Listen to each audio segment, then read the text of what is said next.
வணக்கம் மக்களே, welcome back to கொஞ்சம் உப்பு நிறைய காரம்.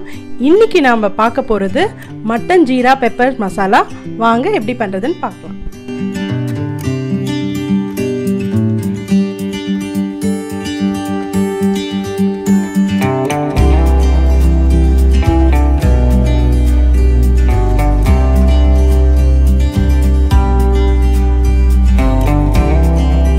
முதல்ல நம்ம மட்டனை மேரினேட் பண்ணிக்கலாம். மட்டன் மேரினேட் பண்ணுறதுக்கு 2 டேபிள் ஸ்பூன் கர்ட் போடுறேன். அப்புறமா ஒரு பெரிய tablespoon ginger garlic paste, ஒரு அரை லெமன் புழிஞ்சு விடுறேன்.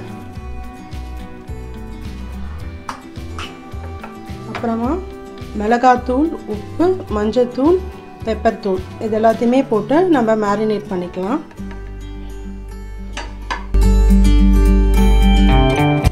மட்டன் நல்லா மேரினேட் பண்ணியாச்சு. இது ஒரு 1/2 hour வரைக்கும் ஊறணும். நீங்கள் ஃப்ரிட்ஜில் வச்சிடலாம், இல்லாட்டி வெளியே கூட வச்சுக்கலாம். ஒரு ப்ரெஷர் பேனில் 2 டேபிள் ஸ்பூன் எண்ணெய் போட்டுக்கிறேன். எண்ணெய் காஞ்ச உடனே நம்ம சோம்பு தாளிச்சிக்கலாம். கொஞ்சோண்டு சோம்பு தான் போட்டிருக்கேன், கொஞ்சோண்டு கருவேப்பிலை,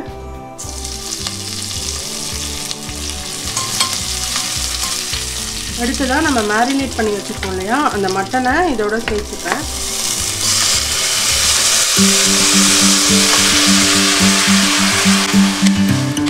நம்ம மேரினேட் பண்ணி வச்ச மட்டன் வந்து நல்லா ஃப்ரை ஆகணும், கொஞ்சம் கலர் சேஞ்ச் ஆகணும், அந்த அளவுக்கு நம்ம ஃப்ரை பண்ணிக்கணும். ஃப்ரை பண்ணிவிட்டு தண்ணி போட்டு நம்ம மட்டனை ப்ரெஷர் குக் பண்ணி எடுத்துக்க போகிறோம். மட்டன் வந்து லைட்டாக கலர் மாற ஆரம்பிச்சிருக்கு, உங்களுக்கு தெரியுதுன்னு நினைக்கிறேன். இதோட நான் வந்து சுடு தண்ணி ஆட் பண்ண போகிறேன். மட்டன் மூழ்கிற அளவுக்கு ஆட் பண்ணால் போதும். சுடு தண்ணி ஆட் பண்ணால் மட்டன் குக்கிங் ப்ராசஸ் வந்து கொஞ்சம் ஃபாஸ்டன் பண்ணும். இப்போ வந்து இதை நம்ம ப்ரெஷர் குக் பண்ணி எடுத்துக்கலாம். ஒரு கடாயில் கொஞ்சோண்டு நெய் போட்டிருக்கேன், சும்மா ஒரு 2 ட்ராப் நெய் போட்டிருக்கேன். இப்போ வந்து 2 டேபிள் ஸ்பூன் பெப்பர் போட்டு ஃப்ரை பண்ண போகிறேன். நெய்யில் பெப்பர் ரோஸ்ட் பண்ணிங்கன்னா நல்ல ஃப்ளேவர் கொடுக்கும்.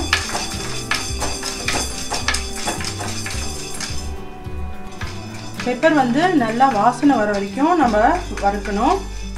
இதை வந்து இப்போ நம்ம கோர்ஸாக வந்து பொடி பண்ணிக்கலாம், ஆற வச்சு கோர்ஸாக பொடி பண்ணிக்கலாம். திரும்பவும் கடாயில் சும்மா ஒரு ட்ராப் நெய் போட்டிருக்கேன். இப்போ வந்து ஜீரா போட்டிருக்கேன். நம்ம பெப்பர் எவ்வளோ எடுக்கிறோமோ அதில் 1/2 amount வந்து ஜீரா எடுக்கணும். இப்போ நான் 1 டேபிள் ஸ்பூன் பெப்பர் எடுத்திருக்கேன், அதனால் 1/2 டேபிள் ஸ்பூன் ஜீரா எடுத்திருக்கேன். இதுவும் நல்லா ரோஸ்ட் பண்ணிக்கணும், ஸ்மெல் வர வரைக்கும் பார்த்து கருக்காமல் ரோஸ்ட் பண்ணிக்கோங்க. ஒரு கடாயில் ஒரு 2 டேபிள் ஸ்பூன் நல்லெண்ணெய் ஊற்றிக்கிறேன். நல்லெண்ணெய் இந்த டிஷ்க்கு ரொம்ப நல்லாயிருக்கும். எண்ணெய் காயட்டும். எண்ணெய் காஞ்சிருச்சு. இப்போ நான் வந்து தாளிக்கிறதுக்கு பட்டை, கிராம்பு, ஏலக்காய் போடுறேன். கொஞ்சோண்டு க்ரீன் சில்லி ஒன்று தான் குட்டி குட்டியாக நறுக்கி போடுறேன். கருவேப்பிலை கொஞ்சம்,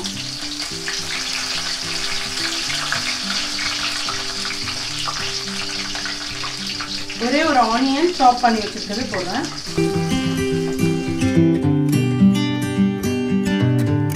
வெங்காயம் ஃப்ரை ஆகிறதுக்கு தேவையான அளவு உப்பு போடுறேன். வெங்காயம் கொஞ்சம் நல்லா ப்ரௌன் ஆகிற வரைக்கும் ஃப்ரை பண்ணிக்கலாம். நம்ம மட்டன் நல்லா குக் ஆகிடுச்சு. நம்ம தண்ணி அளவாக வச்சதுனால கரெக்டாக குக் ஆகிருக்கு. அடுத்தது என்ன பண்ணுறது பார்க்கலாம். வெங்காயம் நல்லா ப்ரௌன் ஆகிடுச்சு. இப்போ வந்து நம்ம மட்டனை ஆட் பண்ணிக்கலாம். இதில் இந்த தண்ணியோடையே ஆட் பண்ணிக்கலாம். நல்லா ஃப்ரை பண்ணிக்கலாம். நம்ம ஒரு 5 minutes இது சிம்மில் வச்சிடணும். அந்த தண்ணி எக்ஸ்ட்ரா தண்ணியெல்லாம் சுண்டுற அளவுக்கு இன்னும் ஒரு 5 minutes நம்ம வைக்கலாம். நம்ம மட்டன் தண்ணியோடு போட்டோம் இல்லையா, அந்த தண்ணியெல்லாம் நல்லா சுண்டிடுச்சு. இந்த மசாலா ஒவ்வொரு பீஸ்லேயும் நல்லா கோட் ஆகிடுச்சு. இப்போ வந்து நம்ம கிரைண்ட் பண்ணி வச்சுருக்கோம் இல்லையா, நெய்யில் ரோஸ்ட் பண்ண பெப்பரும் ஜீராவும் நான் வந்து கோர்ஸாக பொடி பண்ணி வச்சுருக்கேன். இந்த ஸ்டேஜில் வந்து நான் அதை ஆட் பண்ண போகிறேன். இந்த அளவுக்கு கோர்ஸாக கிரைண்ட் பண்ணோம் பெப்பரும் ஜீராவும். இந்த டிஷ்ஷுக்கு வந்து நல்ல ஃப்ளேவர் கொடுக்க போகிறது இந்த பெப்பரும் ஜீராவும் தான். கீல ரோஸ்ட் பண்ணியிருக்கோம் இல்லையா, அது இந்த டிஷ்ஷுக்கு ரொம்ப நல்ல டேஸ்ட் கொடுக்கும். ஒரு 2 நிமிஷம் சிம்மில் வச்சு நம்ம இதை இறக்கிடலாம். Mutton pepper jeera masala ready ஆகிடுச்சு. இப்போ வந்து நான் கொஞ்சோண்டு கருவேப்பிலை போட்டுட்டு இதை இறக்கிட போகிறேன்.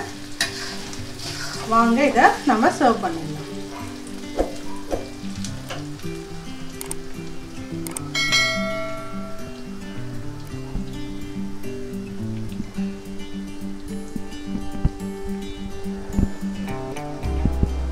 இப்போ மட்டன் ஜீரா பெப்பர் மசாலாவை டேஸ்ட் பண்ணிடலாம். நான் வந்து இதை ரைஸோடு கலந்து சாப்பிட்றேன். செம்மையாக இருந்தது. நீங்கள் மத்தியானம் எந்த சாதத்துக்கும் இது ஒரு சைட் டிஷ்ஷாக வச்சு சாப்பிட்லாம். இது பரோட்டாவுக்கு இன்னும் சூப்பராக இருக்குங்க. கண்டிப்பாக உங்கள் வீட்டில் இதை நீங்கள் ட்ரை பண்ணி பாருங்கள். அப்படியே மறக்காமல் நம்ம சேனலை சப்ஸ்கிரைப் பண்ணிவிடுங்க. தேங்க்ஸ் ஃபார் வாட்சிங். இந்த வீடியோ உங்களுக்கு பிடிச்சிருந்ததுன்னா லைக் பண்ணுங்கள், ஷேர் பண்ணுங்கள், சப்ஸ்கிரைப் பண்ணுங்கள். கூடவே பெல் ஐக்கானை கிளிக் பண்ணுங்கள்.